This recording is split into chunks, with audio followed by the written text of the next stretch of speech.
Okay, so the cool thing about what you're learning in art history is that everything is applicable to anything you see in the world, sometimes. In this case, it's absolutely applicable because Taylor Swift is thinking about this painting. Who's seen it before?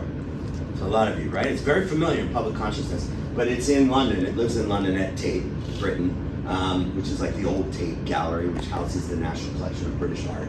And it's one of the most famous paintings of the 19th century. An image of Ophelia from Hamlet, Shakespeare's play, but showing her incapable of her own distress, having been driven mad by Hamlet's machinations in the play, which I won't go into, many of you already know it. And she decides to essentially commit suicide, singing childish songs to herself as she's drowning in the river, you see here, with flowers. You know, she was out picking flowers, and then she sort of immersed herself in the water. So Millais, John Everett Millais, paints this picture in 1851, 1852. He did the whole background outside, so that's what's kind of cool about it. The Pre-Raphaelite practice of the Pre-Raphaelite Brotherhood in this period was they would take their paintings to the banks of a river, in this case the Hogsmill River in Surrey, and he would paint the entirety of the background on site. He said he did like a shilling size a day. A shilling is like a nickel, so that small an area a day of the picture. And he would leave the center part empty, like the white ground, so that when he went back to his studio, when the weather got crappy in the autumn and the winter, he could paint the model into the middle. How large is it? I'm going to show you. So it's about 6 feet wide. Yeah, so it's big. You had to carry it around every day. He carried it down to the river. He had to navigate through fields that there were like bulls in them that he had to deal with. Swans would come and bother him all day. So it was a kind of a heroic story of him painting this picture in England, in southern England, of this subject from Shakespeare. Subject, by the way, there's some of your theater majors, is almost never staged because it's in the play. Queen Gertrude comes out and describes what happened in a monologue, and it's not actually staged. So John Everett Millais on the right was a kind of wunderkind, a child star in England in the 1840s. The youngest student to ever be accepted to the Royal Academy schools at the age of 11, still the youngest student ever. There's a photograph of him in the 1850s. He had like curly hair, kind of crazy hair. He was tall, over 6 feet, very gregarious, interesting guy. His whole family had moved from the island of Jersey and Southampton, where he had grown up, to London in order for him to become an artist and basically support them. They had some income, but it was a lot of pressure on him as a wee bairn, as like an 11-year-old, to support the family. And he joins this group called the Pre-Raphaelite Brotherhood, who are interested in doing art in a more authentic way and looking at art from before the time of the Raphaelites, the followers of the great Renaissance master Raphael. We're gonna have a big Raphael show at the Met this spring. It's gonna be amazing. But the followers of Raphael and the Pre-Raphaelites, these young artists, they were 19, 20, 21 at the time, thought that people after Raphael just did art by rote and weren't thinking about nature and thinking about subjects deeply. So that's what Ophelia comes out of. And anytime you see a woman lying in water in popular culture, everyone says, oh, it's about Ophelia. It has to do with this painting. This painting had an inordinate effect on popular culture, and it was cited by artists like Salvador Dali as one of his favorite paintings. He wrote a whole essay about it. So when I saw this first image, when it came out, I was like, I was just thinking about this. And then, of course, when I saw the list of song titles, The Fate of Ophelia, she's clearly looking at this painting. When Millais painted it, he did the landscape background, and he came back to his studio in London, and he painted the face and the body of the sitter. Her name was Elizabeth Siddall. She was the daughter of a guy from Sheffield who sold cutlery. She worked in a hat shop, a milliner's shop. She was discovered by these guys, the young Pre-Raphaelites, when they sort of wandered around London looking for models, literally looking to pick up women, not for sex necessarily, although that did happen, but to become models. And she was quite distinctive, Elizabeth Siddall. She had flaming red hair. And at the time, if you had red hair, it was bad. It meant you were Jewish, that was negative in London in this period. It meant you might be Irish, which was possibly even worse. And it could mean that you were a prostitute, right? The trifecta. So red hair, which today, is trendy, is cool. Think of any number of models, actresses, red hair, but the pre-Raphaelites made it trendy. They were the first artists to sort of upgrade women with red hair and say this is a mark of beauty for the 1850s and 1860s. And Siddall is like a kind of supermodel of the period. She also, as it turns out, was a very talented artist. She took lessons. She worked under a critic named John Ruskin. She did some very beautiful paintings and drawings, and I'll talk about what happens to her later. But that's a drawing that Millais does of her as a sketch for the painting, and he actually posed her in a bathtub in his studio in order to get the look of a person in the water. And also, you notice she has a sort of, what kind of a gaze, right? Look at her eyes. She there? She's not there, right? She's sort of far away gaze because she's sort of semi-conscious, and she's, you know, she's been driven mad, and she's about to drown, essentially. And her mouth open as she's sort of singing these songs to herself as she sinks into the watery deep. There have been a number of films that have reconstructed this scene in Millais' studio of him painting her. Millais' mother and his sister made the dress, we know that, and she posed in a bathtub. Now this was London in January, so it was cold, so he lit like fires underneath it to keep the water warm, but at a certain point the fires went out, the water started to get cold. She didn't say anything because she was very young, very timid, and had not done this before, modeled. And by the way, modeling for painting in the 1850s was middle class women would not do it, upper class women would not do it. It was not seen as a proper profession or something that you did as a woman in society. That would all change in the later 19th century, especially in French painting. But at this time, it was something she did to earn a little money. But because she was timid, she got sick in the bathtub because it got cold, and her father eventually showed up on Millais' doorstep with a doctor's bill and said, "You may never paint my daughter again." Literally, that's the story. And she became ill, and it sounds as if from the sources that this was an illness that continued throughout her life, unfortunately.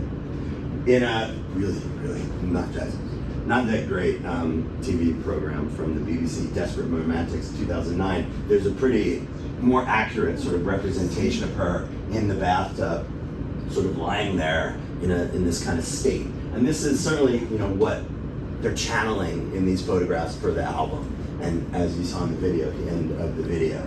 But of course, this is something which has not been painted. It's just something that's been reconstructed in popular culture and film.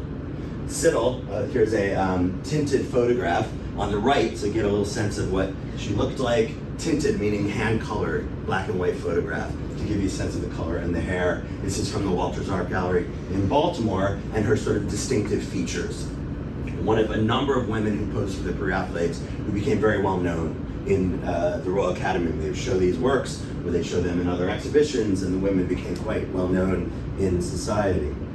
But as I mentioned, Siddall was also an artist, and some of the lines in the song, The Fate of Ophelia, seem to relate to her artistry and elements about her biography more than being a direct reference to the painting, Millais' painting. So at that time, I sat alone in my tower. One of Siddall's most beautiful drawings and early drawings is an image of herself, a self-portrait, as the Lady of Shalott, which is a fabulous story by Alfred Tennyson, soon to be Alfred Lord Tennyson, who was the great poet of the age, who was friends with the Pre-Raphaelites, the older generation, and wrote this amazing story, an Arthurian legend about this woman who's shut up in a tower and cannot leave and can only work on a loom and make tapestries of what she sees through a what? Do you know what it is?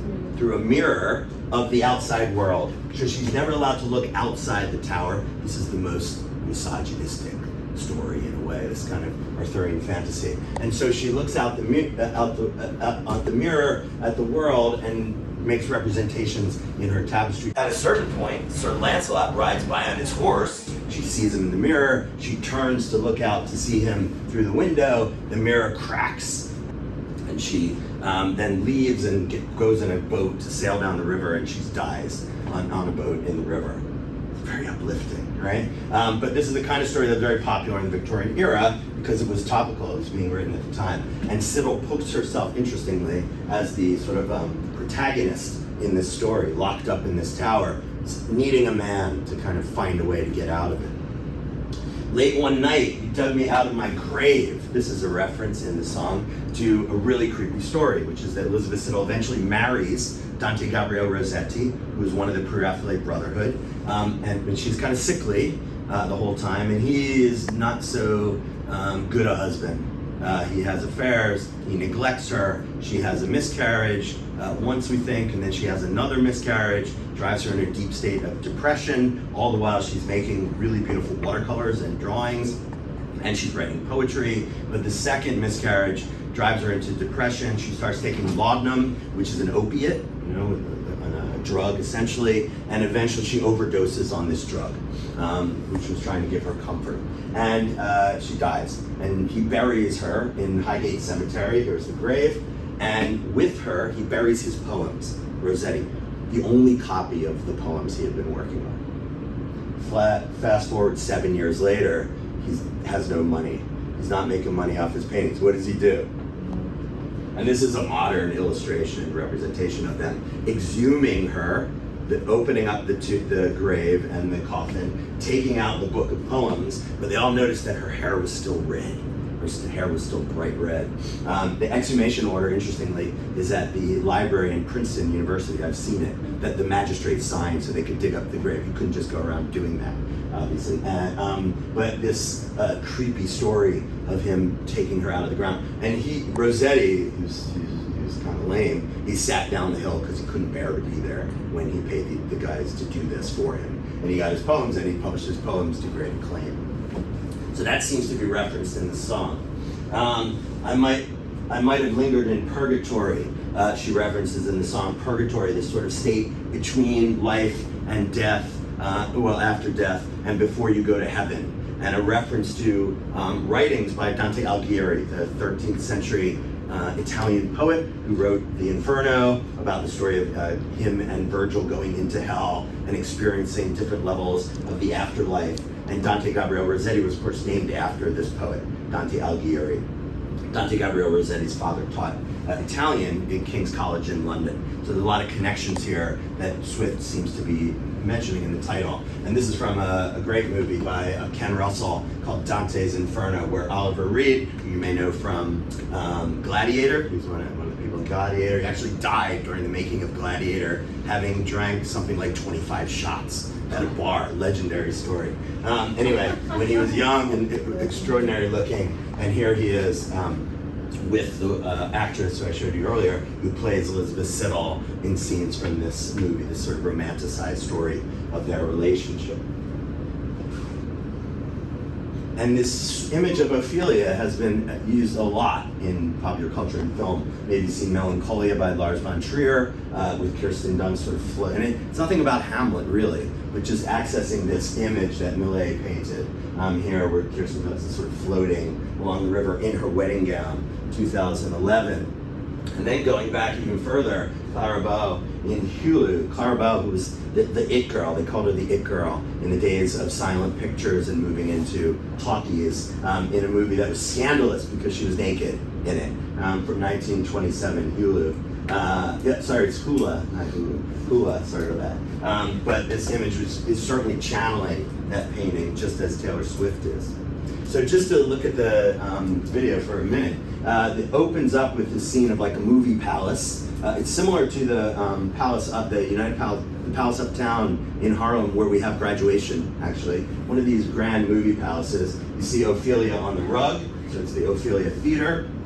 Here's the painting on the right from Tate, and here is a guy vacuuming, so it's after the performance, maybe.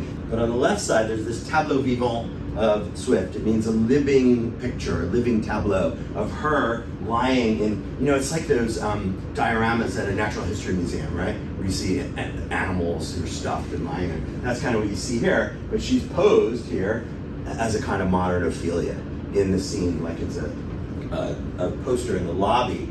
And it's based on a painting, not as good as Millais, I should mention. This is by an artist from Dresden, Friedrich W.T. Heiser, Ophelia from around 1900, where he shows her lying in the water, but it's not convincing. She doesn't look distressed in the same way. She just looks, tired, right? Kind of looks like that. And she's not really floating or even about to sink in the way that Millais painted her. He tried to get it very accurately in his painting. It's very artificial, and the painting of this guy was not painting a shilling size a day. He was doing this quite quickly in his studio. So there's less of a sense of authenticity in this kind of picture, but that's what she's using in that tableau vivant.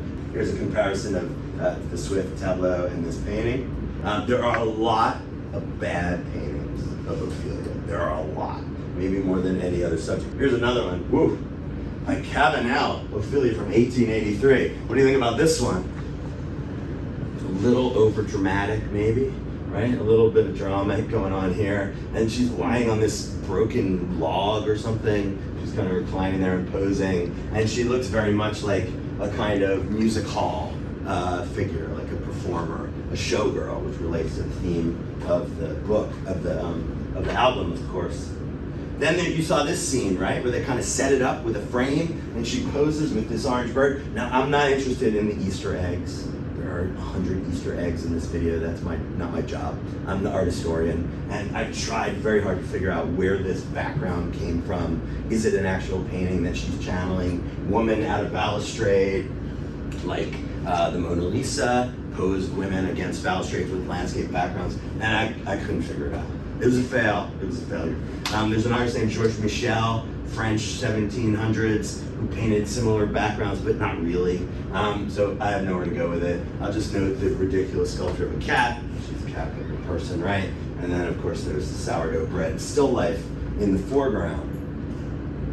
But that cool scene with the boat, right, is pretty interesting. And people have tried to connect it to specific paintings that don't seem very convincing. But what it does look like is this. You know what this is? Yeah, Pirates of Penzance, or Pirates the musical, which we had at the Roundabout Theater earlier this year, was fantastic. And this amazing scene with this ship, right? And it seems to recall that, you know, this sort of billowing cloth for water, that kind of thing, right? And then she's here shrieking with great red hair, which reminded me of Brave. Who's seen Brave? Classic, right? Brave is fantastic, and that character in Brave is pre-Raphaelite. This character with that hair would not exist without what the pre-Raphaelites did and bringing redheaded models into their paintings. Classic film. And then the last shot of the video is her actually in more of a pose which recalls Millais' painting. Wouldn't you agree? Where she's lying there in the bathtub. She's talked about at the end of her concert, she'd go back to the hotel and lie in a cold bath and kind of just chill out in like a kind of isolation zone in a way. And that's what you kind of see here, even the water lapping onto her face and sort of posing there, a bit like Millais' Ophelia. But obviously the song flips it on its head, right? The song is not about her drowning and dying. That's too depressing, but it's about the way that some guy on a white horse, maybe a football player, has saved her, right, from the fate of Ophelia and turned her into someone who is more self-actualized and has a future instead of a watered grave like you see in that picture. So that's my take on these sort of art historical references in this video. She's very aesthetically acute as well as musically, as you know, and she's thinking about these things. And I'll just leave you with a shot of my little kids when we had the exhibition, the Millais exhibition in London in 2007, and that gives you a sense of how big the painting is. It's an intense picture. It's an intense picture. They do loan it, but you kind of got to go to London to see it. And here's Millais around the time that he painted Ophelia. All right, thank you.